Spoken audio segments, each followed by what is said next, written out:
Hello, welcome to this episode of Sovereign Spirituality. I'm so excited to have Erin Brown from Consciously Erin with me today. Oh, I'm so excited. Thank you so much for being here. I'm very excited to be here. Thank you so much. Hello everybody.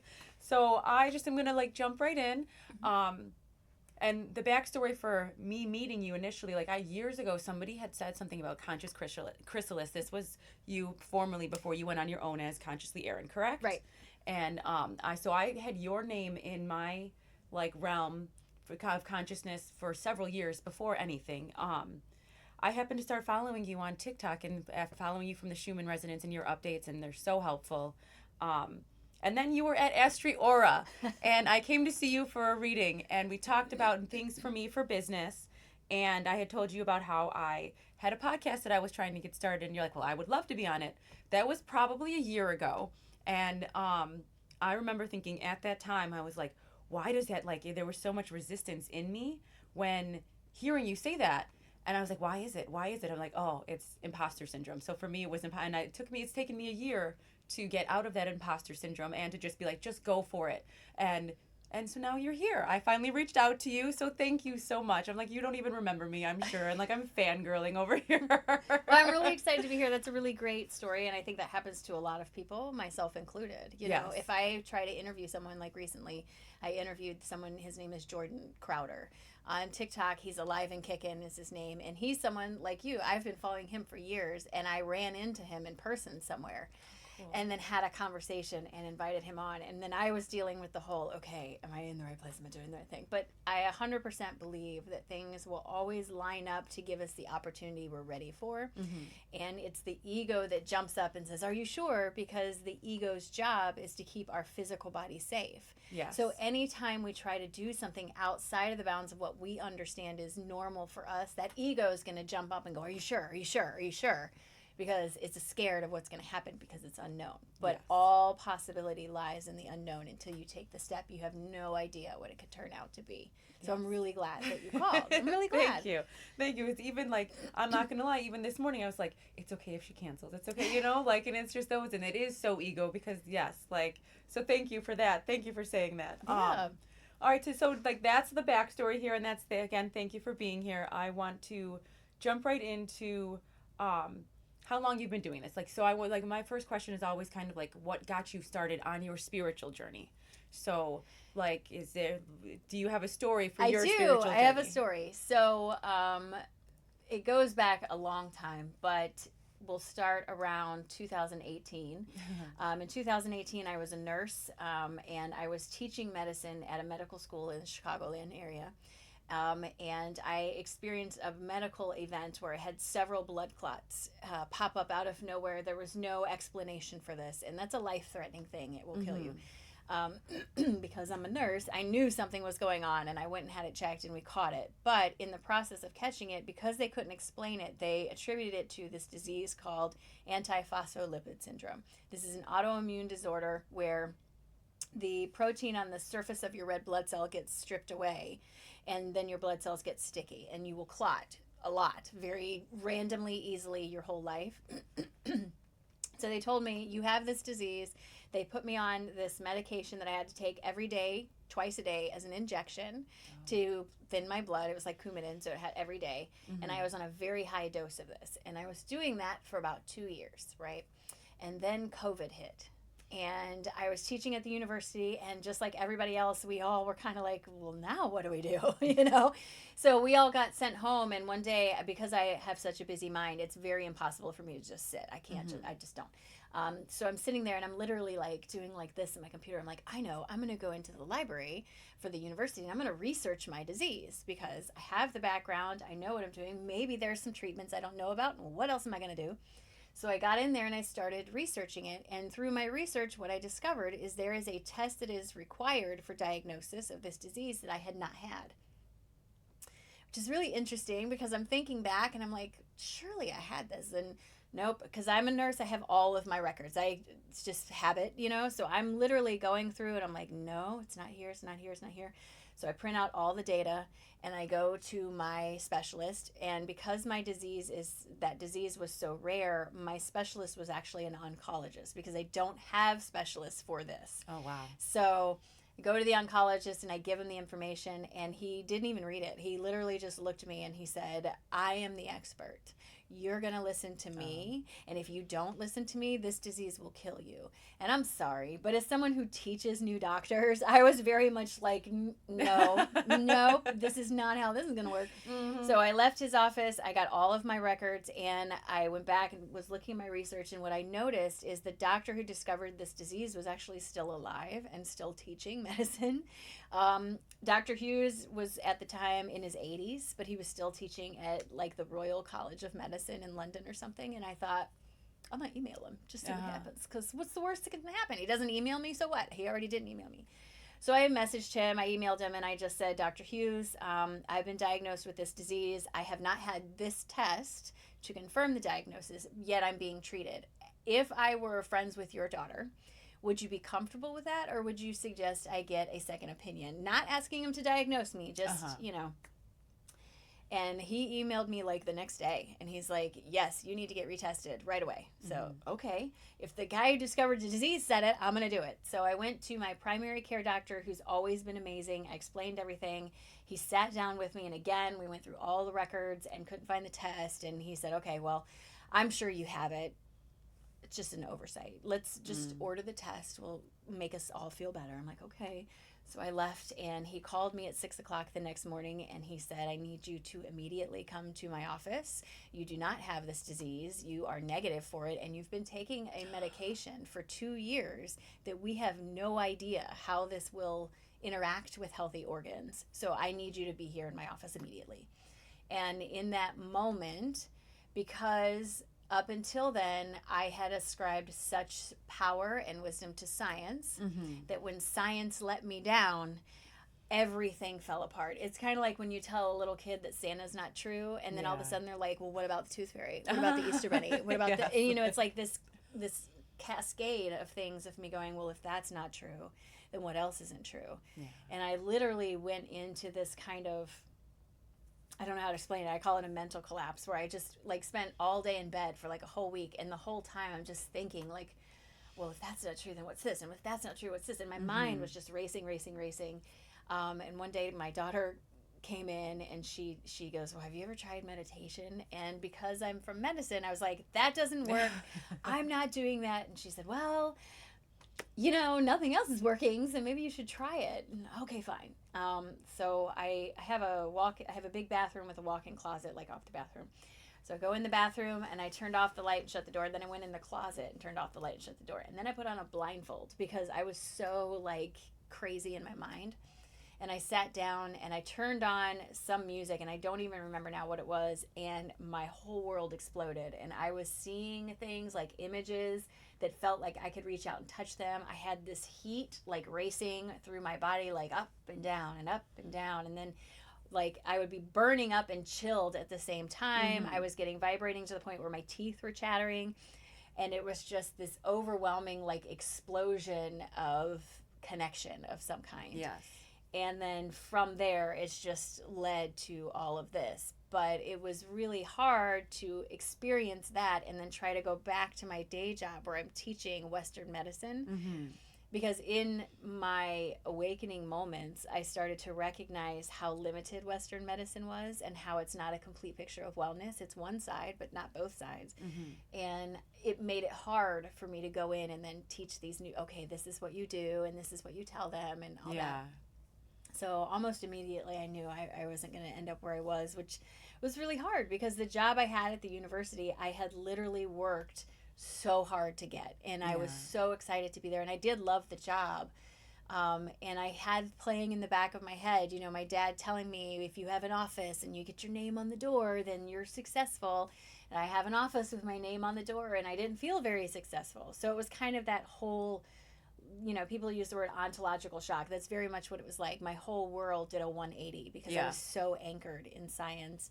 And something I have found with work with my clients is if you are very anchored in something, regardless if it's science or religion, your awakening experience tends to be more abrupt and more like disruptive because you're so dug in on something. It takes something equally of measure on the other side to sort of wake you out of that state. hindsight, looking back, Uh-huh. there were 100 times that I had this opportunity to sort of wake up to Oh. this. I can clearly see it, even down to in my undergraduate degree. One of my degrees is in psychology. And when I was finishing my undergraduate degree, I had to write a capstone project, and we had to choose a fringe religion. I chose Doreen Virtue, which Okay. for if those of you who Yes. don't know who she is, Doreen Virtue is like the OG angel communicator person who is now no longer doing it. But at the time, I read her material and I used what I learned in psychology to paint a picture of her as a complete psychopath. Like I completely tore her apart in this picture. And got an A on the paper, didn't think about it again for 20 plus years. I go to open the Conscious Chrysalis Wellness Center, and a friend of mine walks in because we wanted to have a library of books for people to borrow. And he walks in, he goes, I got all these books for you. And he hands them to me, and I open the bag, and it's all Doreen Virtue books. And I'm literally standing there, and I'm like, Mm-hmm. all right, I get it. I get it. I get it. Like stuff like that. I think for a lot of people, when you look back, you can see all these opportunities where you could have chosen to believe a different path. You could have chosen to do something different, Yes. but instead you stayed with what was comfortable at the time. Mm-hmm. So, for anybody who feels like they're missing out, you're not missing out. It's definitely there. It will make itself known. It's just sometimes it has to be a little more forceful Yes. than other times. I hate to use the word forceful, but it is. It is, like, I see that very much, like, I've seen for myself where I'm, like, literally being picked up and moved, like, uprooted into a new thing, and same where it's, and then always, like, the hindsight of the looking past. It's almost, for me, I describe it as, like, past lives. Like, I've lived many lives within Yes. this life, and, like, that was one chapter that was ending, and then it's like, okay, and then there's the 180 and seeing it from a different perspective, and all of the things that you missed in that, Right. and seeing, like, oh, this was the gentle, oh, this was the shove. Okay. Right. Well, that's part of karma, right? Yes. So when we think about karma, we have to remember karma is about balance. The universe is not here to punish you. You're not an evil, bad child. You're just learning, right? Mhm.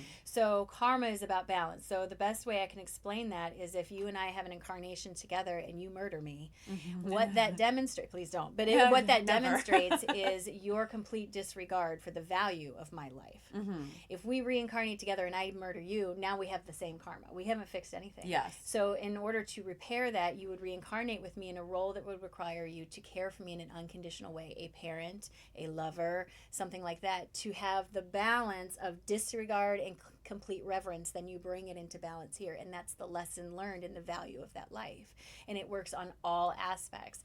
So when people say karma's a bitch, she's really not. She's really, really nice. You just don't listen. So it can be really rough sometimes, it's just part of the process. But I want people to understand that karma is not about punishing you. It's not. It's about helping you learn the balance in a lesson. Because everything in this universe is dualistic in nature. Black, white, up, down, yes, no, male, female. Yes. Everything's dualistic. So is karma. It's about the lesson that you're learning, not being punished. So for you, that's part of your karma, is learning to maybe awaken sooner, to be more receptive to what's going on, to not be narrow-minded. It's very possible that someone who has, like me, who had a really strict, hard, awakening in this life experience, yes, it is a product of everything around me, but also it could be the balance to another life experience where I was conscious and awake my whole life, where it was easy and simple for me to flow into this. But I have to understand the difficult side in order to have full understanding of the process, right? That's where that comes from. That's so interesting. I think it's funny that you say that, because I was thinking about karma the other day, and like I always say, like, you will experience the other side of it. Yes. But like you added to my understanding of karma in with the whole, like, the balancing and the unconditional aspects of, and that's beautiful. That's something, like, I'm totally going to rewatch this and then like play that part on repeat until like I like fully grasp that, because I think that's huge, and that is something that, like, most of us, when we say, oh, karma's going to come back at you, they're not it's not the full lesson in the karma itself if they're not getting that part. And I say they when I mean me. Right, exactly. It's about allowing yourself to see the lesson in the action that's happening to you. Okay. And sometimes it's not immediately evident, like, especially if it's been in another life experience. You may not understand, why do I keep buying broken cars? Yeah. Well, maybe in your other life experience you had a different thing, and this is the other side of that. We can't get too hung up in feeling like we're being punished, because that's where the resistance comes in. If you feel like this is happening to me, then you're going to try to stop it, push it back, push away from it.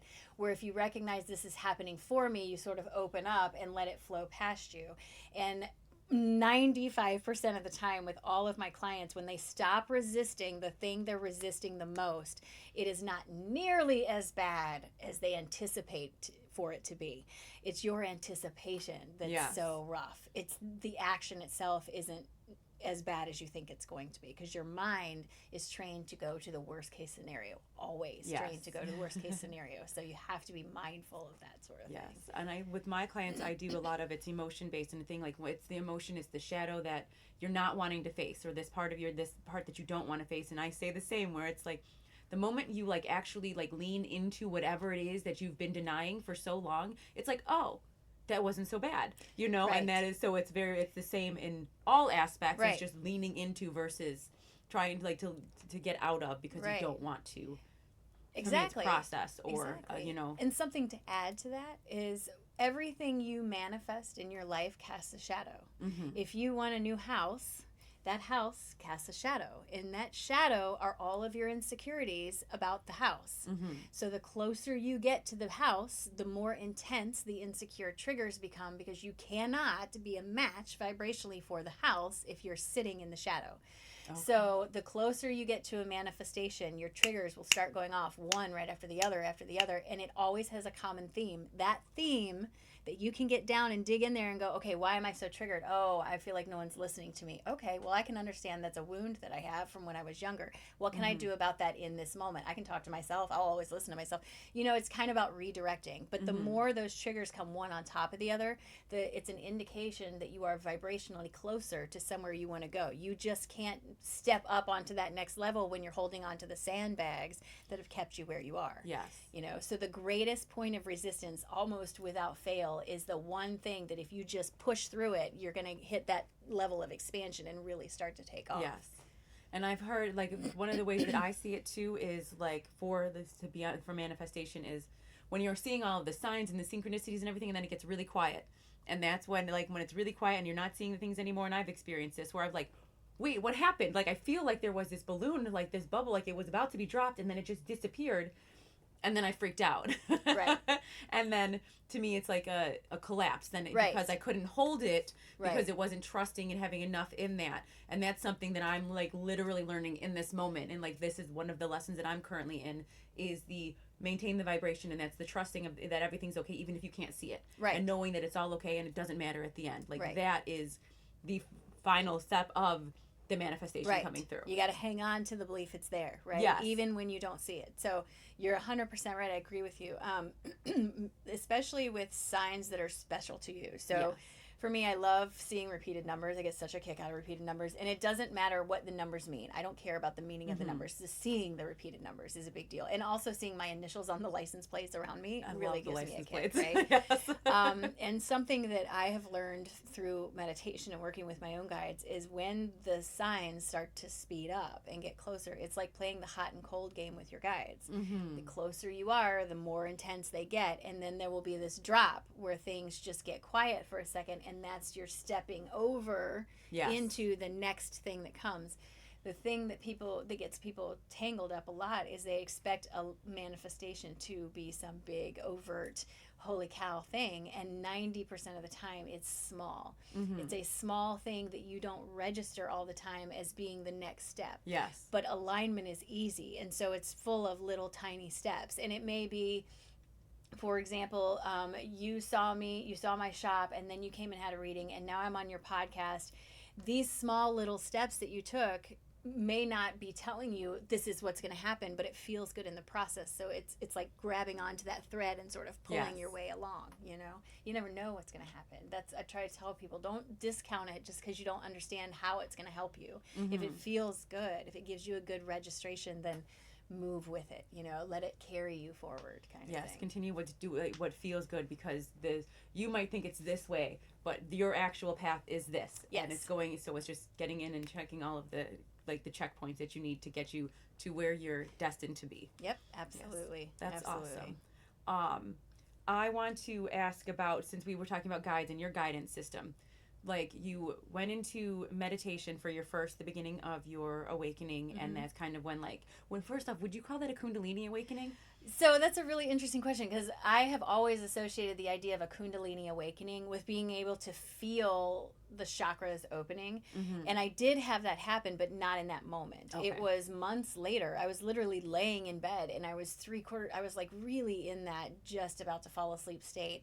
And I got this rush of heat from my feet all the way through the top of my head. And then I got this squeezing like band feel.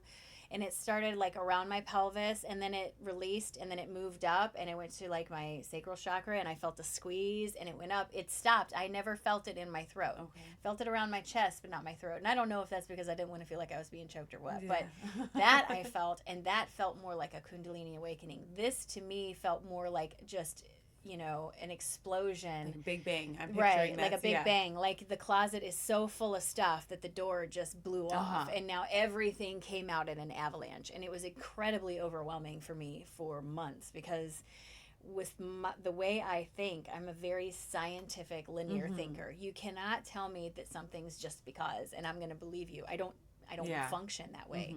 So I was desperately looking for someone to explain what I was experiencing in the language I would understand, which is science. And there's very few of those, because science hasn't yet caught up with us. I just happened to run across by accident. This is kind of a caveat here, but what alignment looks like. Okay. So a couple weeks after my awakening, I was supposed to go visit my mom in Florida. I had been listening to this podcast called The Great Effing Spiritual Awakening, because it literally was the first one that came up when I typed it in. And the guy, Brandon, was so relatable on there. And he's just talking about all the weird stuff happening to him. I'm like, great. So I'm listening to him. Going to visit my mom in Florida. And I'm thinking, all right, I need to download something to listen to on my phone. My intention was to download that podcast.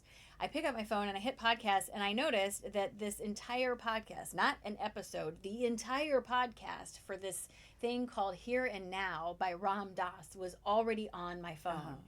And I was like, who in the hell is this? And who put this on my phone? And I almost deleted it. And I'm like, nope, I'm going to leave it.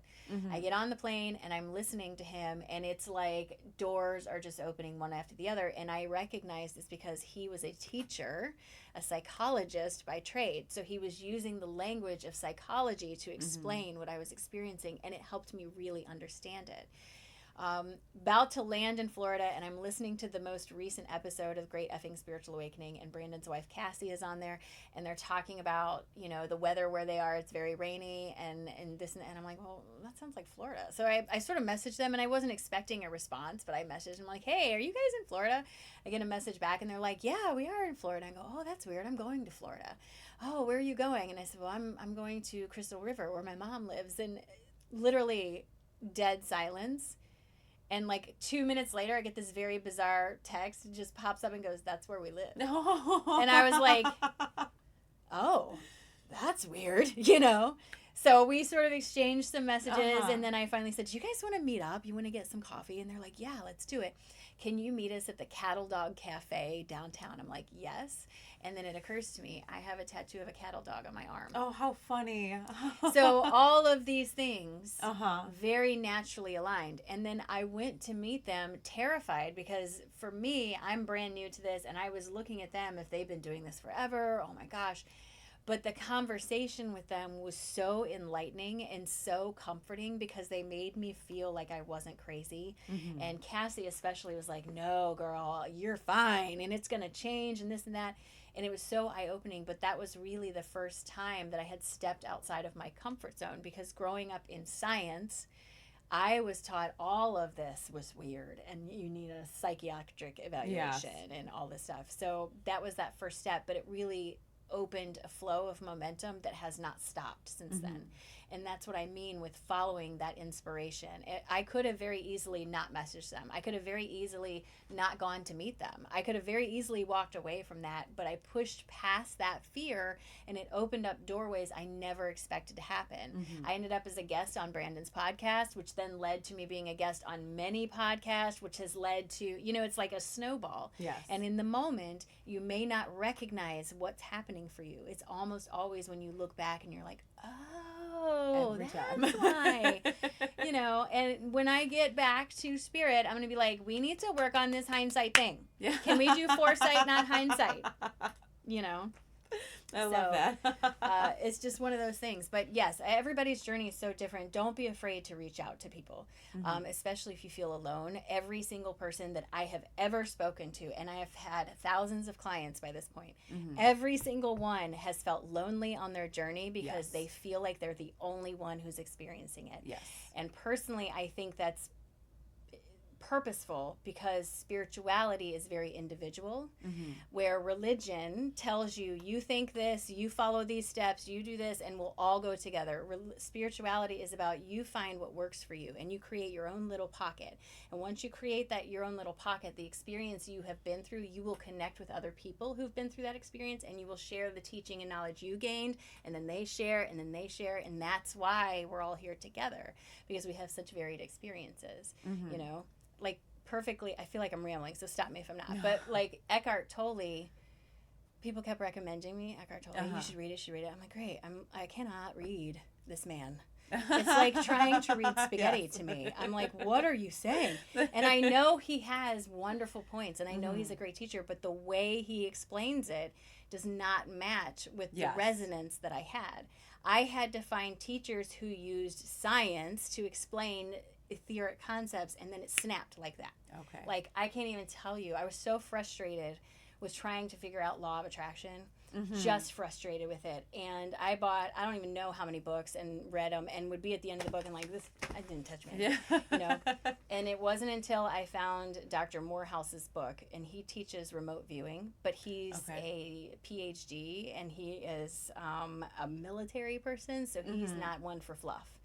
And what he did is he broke down law of attraction in terms of frequency, vibration, and resonance. And within 30 seconds of reading it, I'm like, oh yeah, okay, I get it. And then I was like, why did it take so long? But it's just because we all learn in different ways. You have to find that teacher that resonates with understanding and speaking in the way that you have. You don't have to change you just have to change the channel, and then you'll find the right. What resonates with you in a way that you can comprehend. It is all about the comprehension. So like, you can be talking at me all day, but like, until it is and then it's the clicking into the place, the putting the puzzle pieces together in order to get to the understanding of what it is that you're looking for. Absolutely. Yes. Most spiritual teachers are all saying the same thing. We're just using different language. Yes. And it's just like, you have to give yourself permission to understand that even if I don't resonate with this particular teacher, it doesn't mean the teachings are incorrect. It also doesn't mean I'm wrong. It just means this connection isn't working. Right. So then you move on to the next one and see where that leads you. And also, people get caught up in the idea, oh, I'm with this teacher, I've been taking classes from this teacher, I feel guilty if I move on from this teacher. But that's not the purpose of having a teacher as a teacher. One of the best moments for me is when my student says, okay, I got it, now I'm good, I'm ready to go. I'm like, good, go and build something new for yourself. My job is kind of like when you're learning to ride your bike, the parent that holds on to the back, and you get your balance, and then I'm going to let go, and you're going to take off, and you're not even going to know I'm gone. And that's the purpose of that. And then you expand even beyond what I may have taught you. Yes, I feel like that's a mastery thing, right? Yes. Like, once you master with one thing, and then you move on to the next thing to master, and that, to me, is what life is about. It's all of the things that you master on your journey, and learning all of the ways of the universe, all of the ways of yourself. There's so many things to master in this journey. Right. That's awesome. Thank you. I'm like reeling from all of the That's things. okay. Like, this is what happens. So I'm a channel. So as an energetic channel, what happens is when you start talking to me, I get that vibration, and I start pulling on it. I drop into this and I just start talking. Until I watch this back, I'm not going to know a lot of what I said, but that's how it works. And, kind of like Esther Hicks or Bashar, I just don't go into a trance. Yes, that's the difference, And that is, so I'm also a channel, and the same, and I'll say the things like, I don't remember what I said to you because it wasn't me that was necessarily speaking, and that's how the things that, like, and how I describe what it is that I do. Which then, so we lead back to, like, your guides and your guidance system. For anybody, like, starting and feeling like maybe, hey, this is something that they do, because everybody is capable of all of these things. What would you say the best piece of information that worked for you was in tuning into the into your guides and Okay. to like being able to hear and channel and know what is what. Absolutely. So, several things. It wasn't just one, it was several things. Number one, you have to recognize that your guides will change over time with you. The way it was shown to me is we have like a main guide that stays with us most of the time. Her name she gave me was Uriah. And then you have a team of guides with you, and each one of those guides has a subspecialty, right? And when you're working on that, they rotate into view and work with your primary guide. So, for example, when I first started awakening, the first guide that presented himself to me presented himself as like a Native American man. I don't know how else to explain it. He was huge. He was huge. I never saw his face, but he had this native feel to him. And he said his name was Wanatobi, and he was helping me to reconnect to the earth because in my science mindedness, I had completely disconnected from nature and turned all towards science. So he came forward and helped me get into meditation. He helped me learn how to ground. He taught me about crystals. He gave me inspiration to follow these things. And then one day, I'm sitting there and he comes into my meditative space and he gave me a hug and he said, "You're done with me. I'll see you later." And he just poof, gone. And I'm sitting there and not understanding what was happening. I really started to freak out. I'm like, "Oh my God, oh my God, oh my God." And I got this overwhelming warmth. I don't want to say heat because it wasn't hot. It was just this comforting, warm, and it just enveloped me like from behind, like someone coming behind and putting a blanket over you.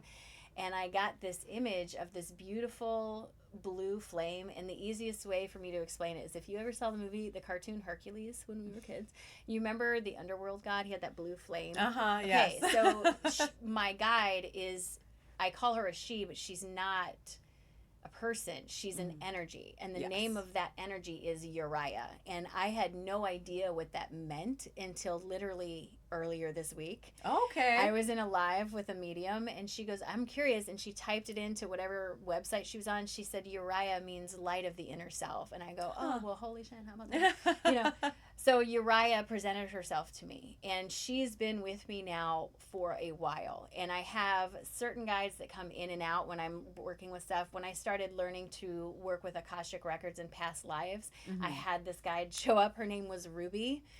She was scary looking, but she called herself a seer and she helped connect me to this. And then she's been gone for a while. So they kind of rotate in and out. And I think of it like middle school. You have a math teacher, an English teacher, a science teacher, and you change classes based on what you're learning. It's the same sort of thing.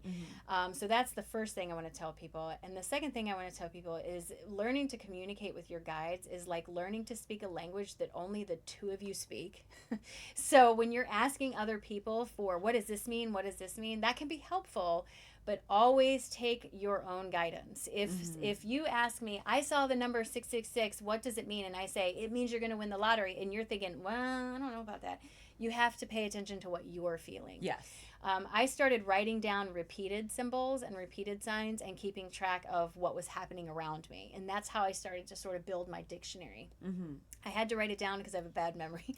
Not everybody writes it down, but I had a whole notebook where I would say, something like tingles on the left side when I was having a conversation with so-and-so. And I started to notice these repeated patterns. The more I started to pay attention to those, the greater they got. So it's kind of like, if your eye is twitching, if you don't pay attention to it, it'll go away. If you pay attention to it, it feels like you can't focus on anything else. The same thing happens with communication with your guides. When you start to put energy moving in that direction, they reciprocate and they send it back. But it is very much like learning another language. So you have to be patient with yourself and don't get too caught up in what does this mean right now.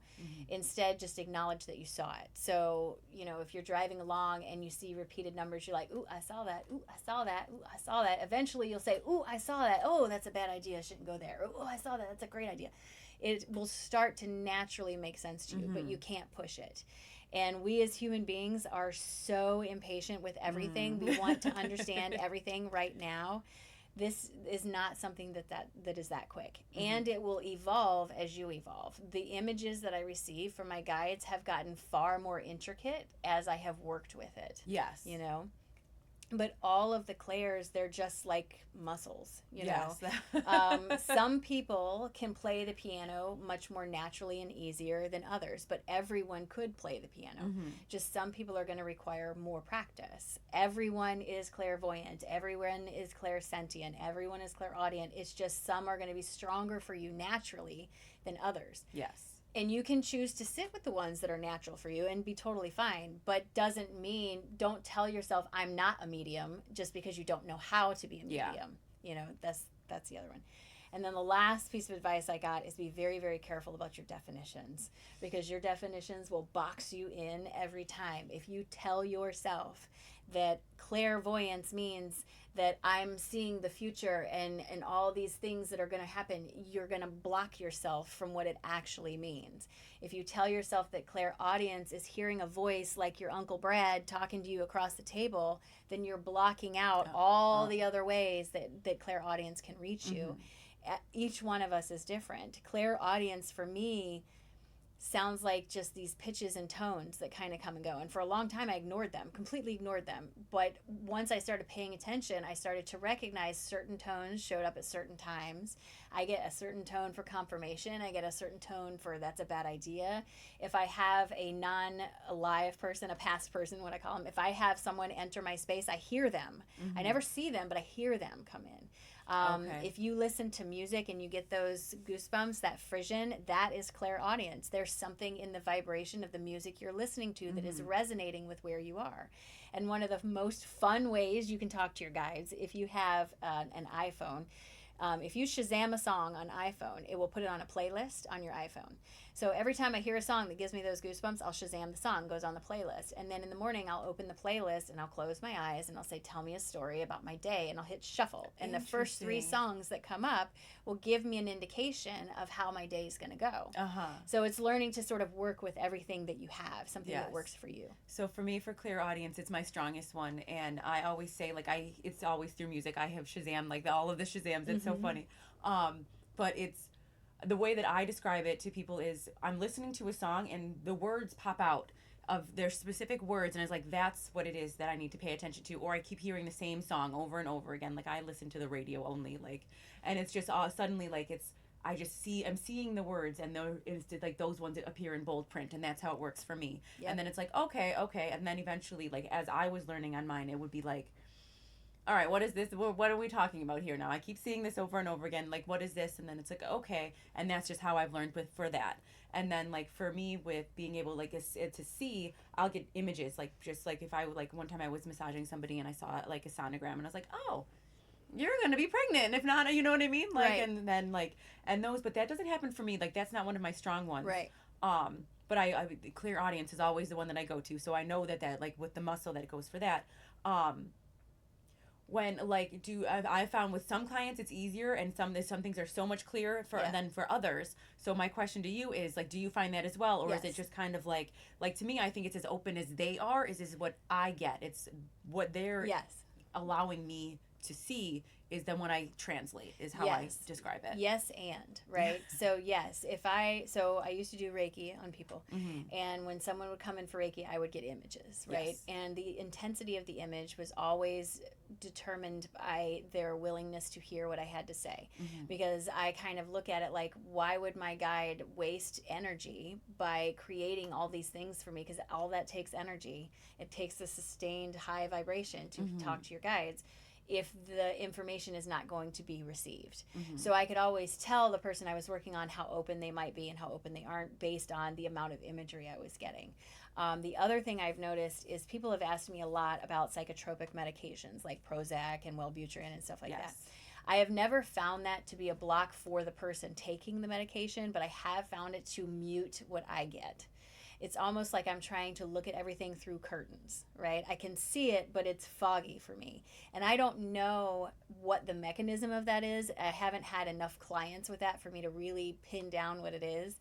So when I talk to the client, they're like, no, I get great visions, and that's fine. But for me, for some reason, it's almost like an extra layer between things. Like I have to work through something to see more clearly. But that's the only thing I've really picked up on.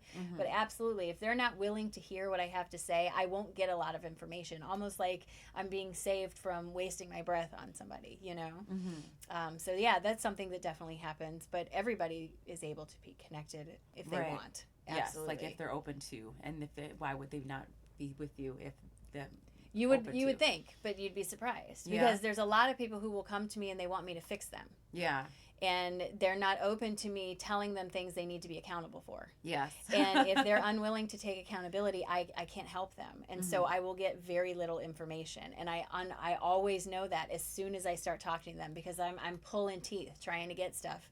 And it's always because that person is not yet in a state to acknowledge their part in something. Yes. And they want me to fix them, regardless if that's a poor relationship, a bad job, bad health.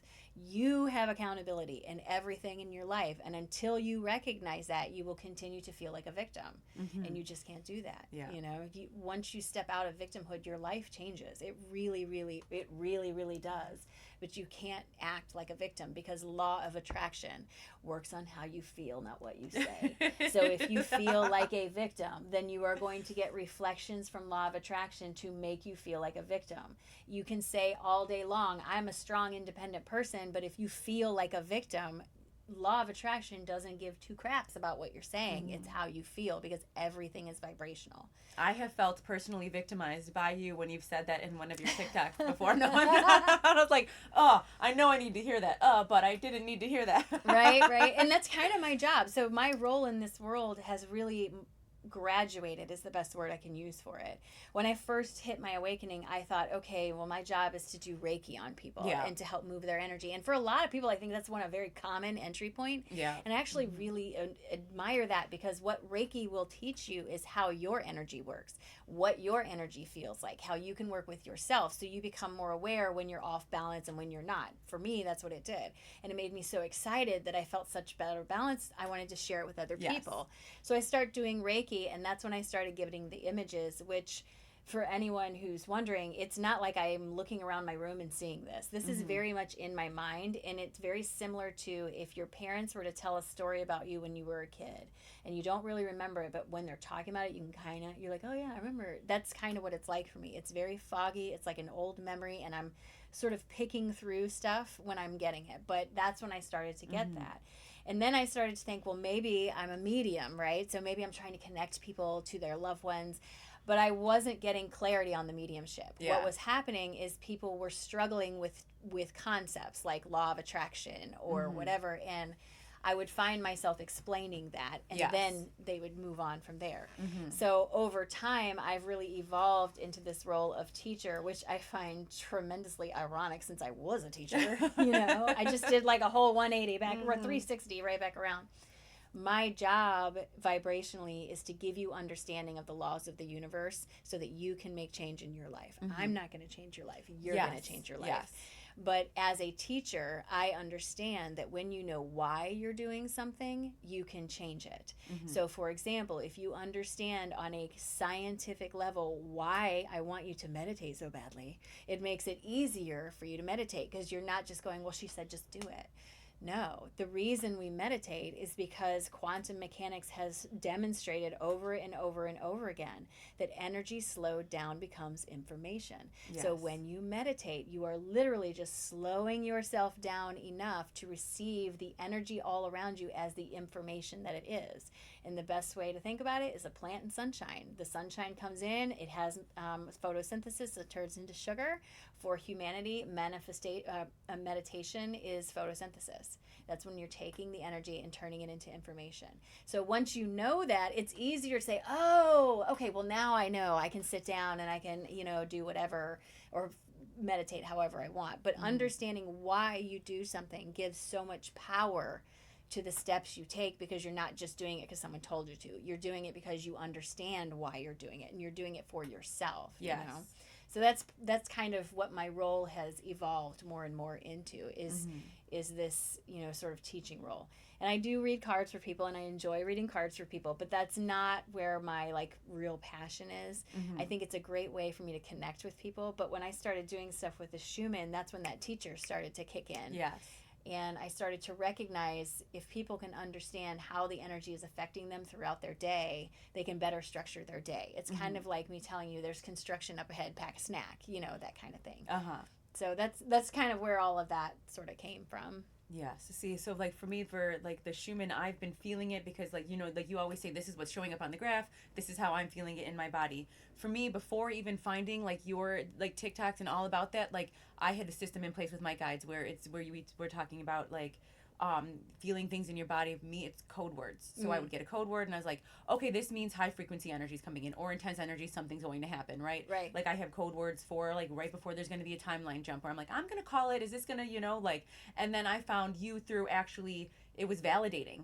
So like I would say something or I would know something in my mind, and then I'd come across you and it's like, oh, okay. So like it was using to validate. And so like you were used as a guidance system for me in that aspect. And like, okay, this is how I'm learning what I am capable of doing, what I'm, like the information that I am capable of holding and have to share along with others, which I think is so cool. Yes, absolutely. But also that is then like, you use that. So yeah, where am I going with that? Like you use the Schumann for people to anticipate, like, hey, this is it, like kind of brace yourselves, right? Like if this is going to be like icky, which is very, very helpful. Very helpful. But you consider yourself you call yourself a frequency and clarity coach. Yes. And that's kind of what you were describing in the ways that you were going to help, like you were going to talk to people and find the things, but it's the tools, it's giving, the way my understanding is giving them the tools to use themselves. Yes. And that's okay. Like that's what I wanted to. Yeah, it's like modulating a frequency, right? So you and I start having a conversation, and first of all, no one's frequency is better than anybody else's. Right. They're just different.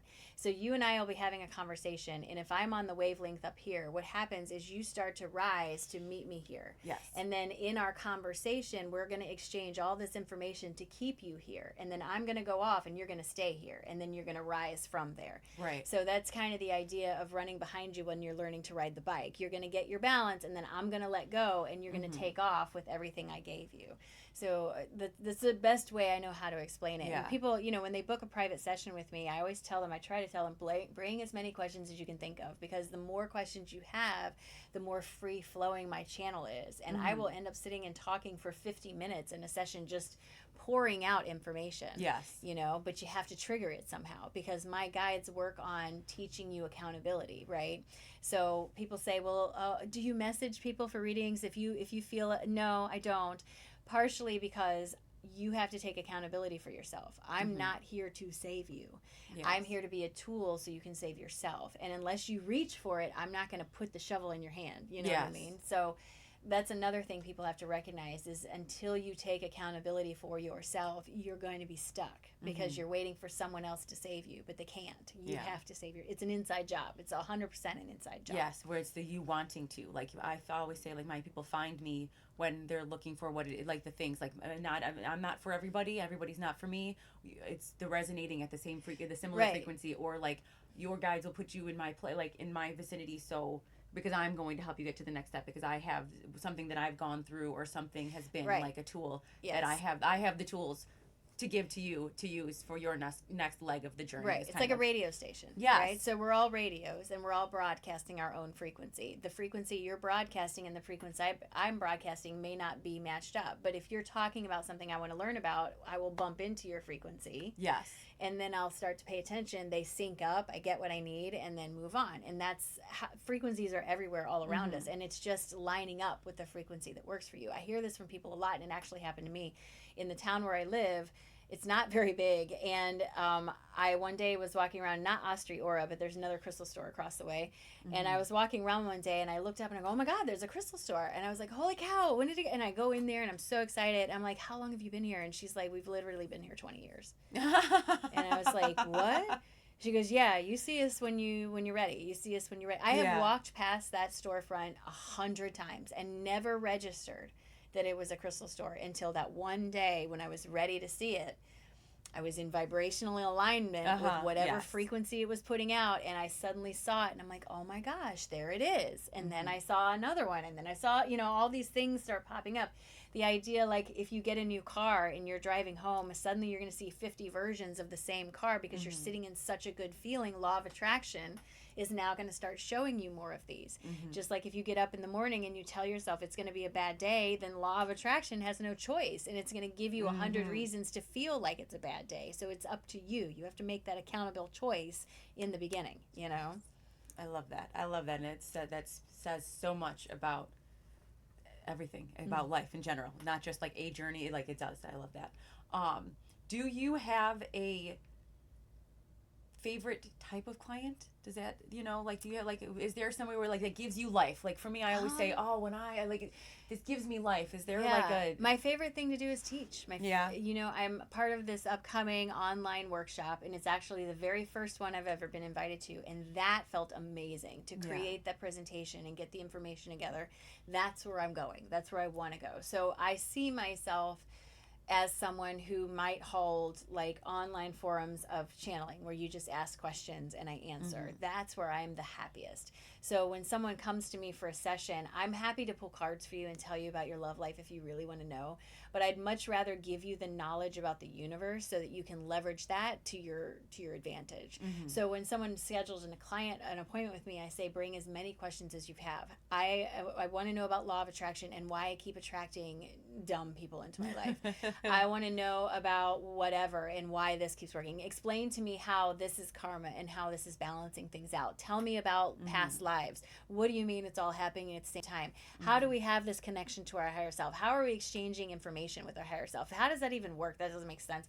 Like all these questions, I have those answers and I can present them to you, and I want you to take that information and build on it from your own understanding. So it's not a good answer to your question, but I'm open to anyone who wants clarity about anything, but I'm most efficient when you're asking me about like mysticism or mystical school stuff. Like I've had so many past life regressions where I am a teacher, like not saying I was Socrates, but that kind of thing where I'm like in a school of mysticism, and I do this in many incarnations, and I'm just now getting to it with this one, and it's so exciting, that feeling. So I'm waiting for all that to sort of start to open up and come forward, and I just took one big step in that direction.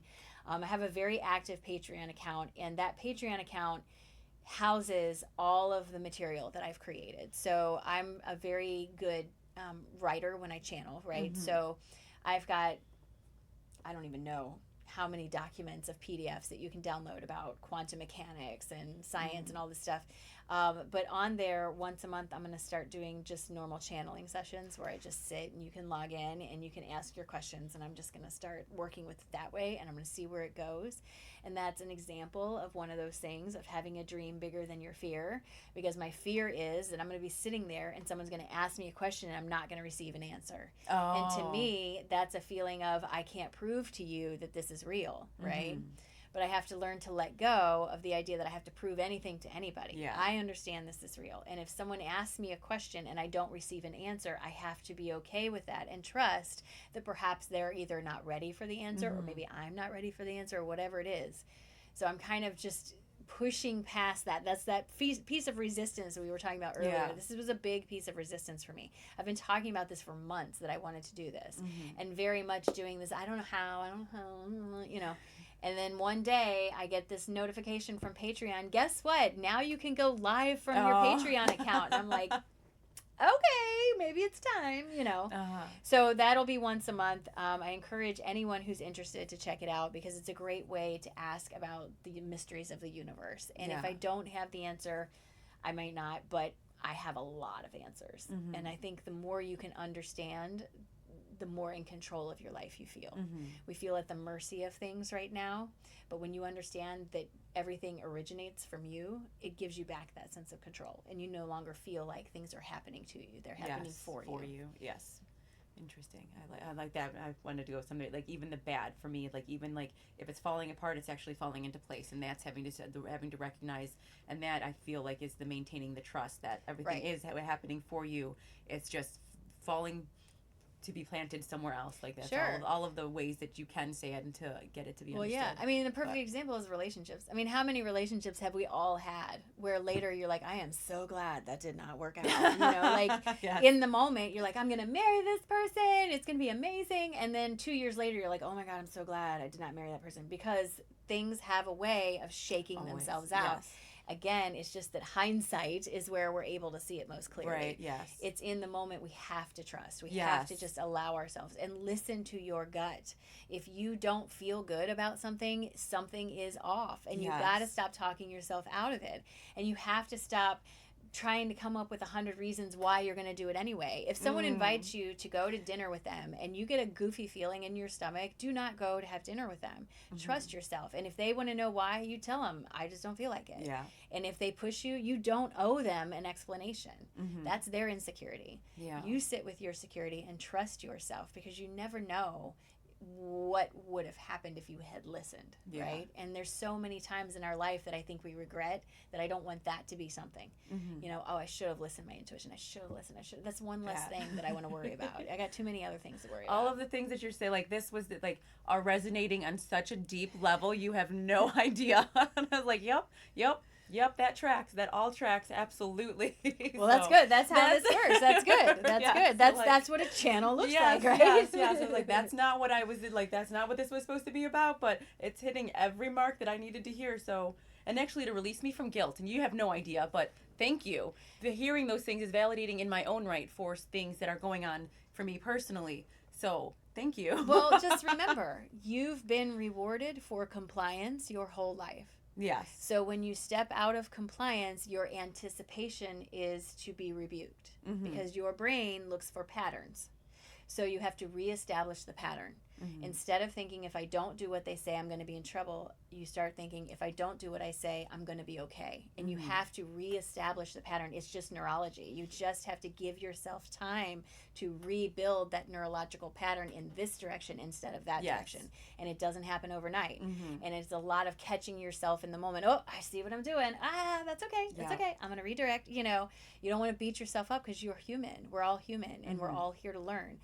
But the learning happens when you make change based on what you've learned. Yes. Right? That's when you're going to see things actually happening. And the rewiring that it takes to get there, like especially when you've had, like, if you're wired one way, to rewire into a new level of thinking. And that to me is a new frequency, even like it is. Like it's like, okay, well that's not who I am anymore, but it's the rewiring to work differently, to have different, to call in a different reality. Yes. And that's for me like a timeline jump in my own personal like life and those things, and that's how I explain it, and that's how I equate it. It's like, oh well, this is how it worked for me, so this is what I'm seeing. Like it's it's every step of it, and it's not just a one and done. It's every choice that you make kind of rewires that pattern.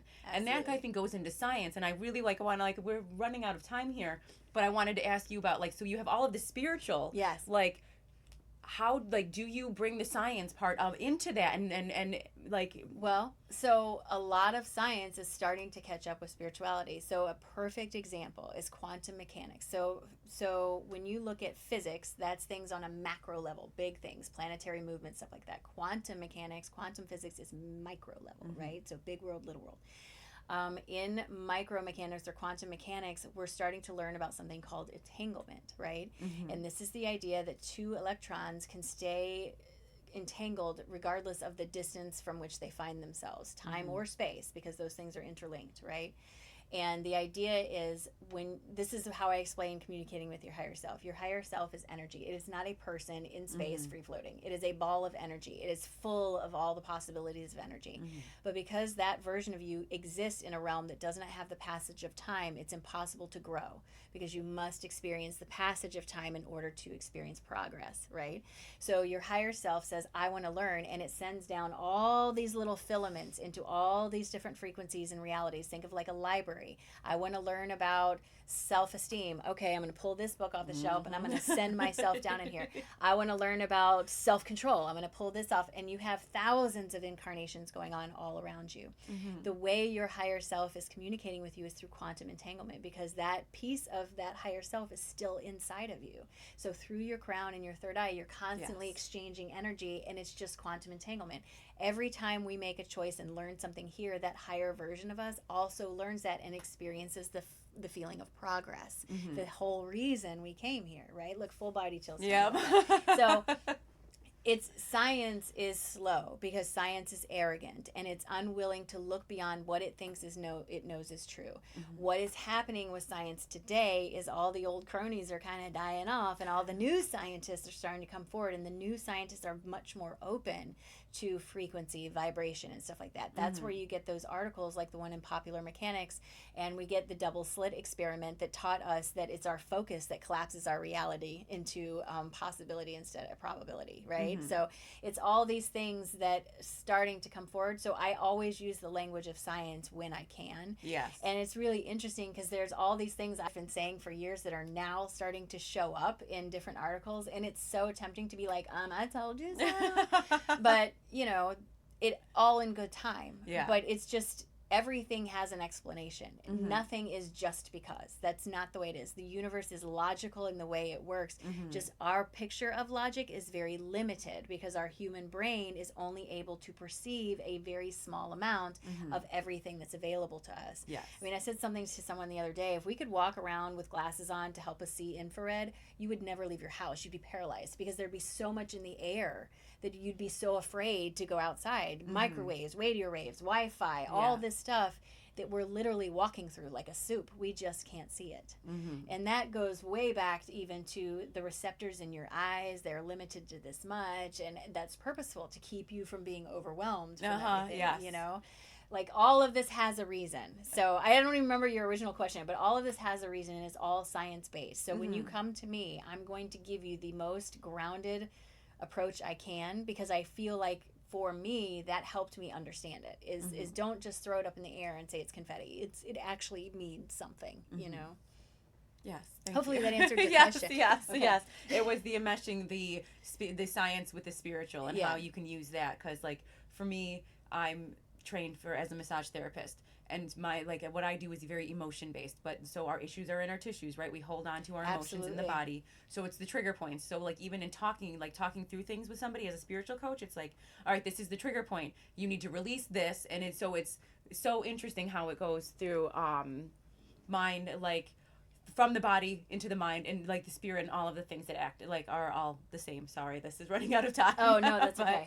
I had one more question before we do wrap this up, and I think it was to be do you have any rituals or anything that you do to keep you like grounded while open? Yes, and I want everyone to understand a ritual only has power because you give it to it, all right? Yes. So pick something that works for you. I encourage people to do something you're already doing anyway and put power behind it. So for me, what that looks like is my meditative ritual starts the minute I open my eyes and doesn't end until I start reading cards for people. So it's about 2 hours, but it's not sitting in meditation. So the first thing I do when I wake up is I start going through a list in my head of all the things I'm excited to do today. I'm not going to go through the list of what I have to do because that's going to happen anyway. But today, for example, I was excited to come talk to you. I'm so excited to get started. And then I'm going to go buy some new makeup. And then I'm going to go do this. And I was going through this, so I start building the momentum in my energy. Then I get up and I do my shower. I do the thing where I hit this and I give me 3 songs. And in the shower, I'm singing and I'm allowing this big energy to come in. At the end of the shower, before I get out, I stand and I get very still and I picture this as a waterfall from Gaia. And I ask her, please use your love to wash clean anything that doesn't belong to me. Okay. And I very intensely stand there and just let it rinse off of me for like a minute. Then when I get out of the shower, I use body oil, but you can, whatever you use. And I put it in my hand and very intentionally, I say, this oil is going to protect this arm that's going to carry me through my day. This oil is going to protect this arm that's going to carry me through my day. So I've set my intentions for my day. I've protected myself in my mind. I've put like a barrier around myself. So all the icky feelings in the world are just going to not stick to me. I've cleansed myself. And so I feel like when I step out of my bathroom, I'm stepping right into the highest vibration available to me in that moment. And I absolutely will feel it if I don't do my stuff. Like I feel out of kilter. I don't feel super aligned. When I go to start working, right? So the thing about your guides is they're super excited and they're kind of like kids in the kitchen and they want to help with everything and they'll get eggs in the batter and everything. So you have to give them rules and it's okay. You're not going to make them mad. They need the rules. They need the structure. So when I started to work with my guides, I had to have a conversation quite literally where I was like, listen, when I go to Walmart, I'm not interested in what everybody's thinking. When I'm working, this is what it looks like. I walk in this room, I light this candle, I say my prayer, I ring my bell, door is open. I'm ready to work. Open sign is open. You can bring anything you want in there. When I blow that candle out, I'm done. Yeah. And unless I specifically sit down and say, okay, like before I walked in here, I sat in my car for a minute. I'm like, all right, let's open the channel. I'm in my mind, I light the candle. In my mind, I ring the bell and I let them, okay, I'm open. And as soon as I walk out of here, I'm going to be like, closed. Because the more you tune into this, the more you will receive. Yes. And it can become very overwhelming because I'm telling you right now, everybody in Walmart is mad. I know. So when you go in there, you are going to feel it in your energy and you're going to come out in such a bad mood and have no idea why. But our energy is porous. Yes. And it's meant to help other people. So if you and I are having a conversation, we're exchanging energy. You walking past that angry person at the deli counter, you literally pick up their energy, especially if they're really mad, because then it's spiky and it sort of points out like this and it's grabbing on to anything. So those are the things I do for myself. But it really can be anything you do that you can assign power to. Don't let someone else give it to you. I love the idea of suggestions, but don't let someone say this is what you need to do, because they don't know. You know, right? But if it feels good, it feels good, and if it changes over time, it changes over time. You know, I always say, take what resonates, leave what doesn't. Absolutely. And that's like this is what I have, but this may not work for you, so this is not like grounded in anything really, right? You know, like Absolutely. Well, and that's where the Schumann thing came out of. You know, for me as a scientist, I found the Schumann from a friend who's a meteorologist, and I was talking to him about how I felt so crazy, and he's like, you know, they're doing these studies on the Schumann resonance and blah, blah, blah, and he told me all this stuff. I'm like, oh, that's interesting. So for a whole year, every single day, I wrote down how I felt, what it looked like, and I made those observations. And then because I worked at a university, I have access to tons of awesome AI. So I took all that data, 365 data points, and I fed them into an AI, and I said, is there correlation to what I'm seeing? And absolutely, it spit out a bell curve. So for me, as a scientist, the next step is peer review. But where am I going to who is going to publish this, right? So for me, my thought process was, well, my peers are my people on TikTok. I started making these videos with zero expectation. I expected people to tell me I was crazy, you're making this up, blah, blah, blah. And to my great surprise, it is so much more than what I thought it was. It is so prevalent through the universe. So don't be afraid to ask. Just put it out there, because everybody's afraid. Everybody thinks they're being judged. Everybody thinks this is something in psychology that we all have. We all think everybody's judging us, but everybody's so busy judging themselves that nobody's even looking at you. You know? Like how many times have you walked in your house and you're like, you notice anything new? Notice anything new? For like 3 hours, and your husband's like, did you get new shoes? And you're like, my hair's green. You don't notice? You know, it's that kind of thing. Everybody's in their own world. So, you know, don't be so hard on yourself. Also, very valid advice. Thank you. Thank you so much for being here. I love this so much. It was such a pleasure. There's so much good information here. Thank you. Yes, thank you, absolutely. Thank you. I can't say thank you enough. So I'm so excited to be here. I'm open to anything you want to work on. Just let me know. We should do a collaboration more somewhere. There's more out there. Yes, I agree. Thank you so much for being here, and thank you guys so much. I'm going to link information for her. You have a the online seminar coming up September 2nd through the 7th. The Authentic Awakening is September 2nd through the 6th. It is all online and it's all pre-recorded. So once you register, you get a link and you can watch it at any time during that day. It's free. It's 100% free, and there's several speakers. There's a human design coach there. There's two people, Andrea and Lindsay, who are specialists in shadow work. And they're going to be doing a great presentation. Mine is on the 2nd, and it's just called Everyday Energy. And I'm going to be talking about frequency and vibration in your everyday life and how we interact with this, just to give you a little bit of a grip on stuff. That's awesome. Thank you. Thank you. So I will link that, and I'll have all that information here on this as well. Thank you so much. Have a beautiful day.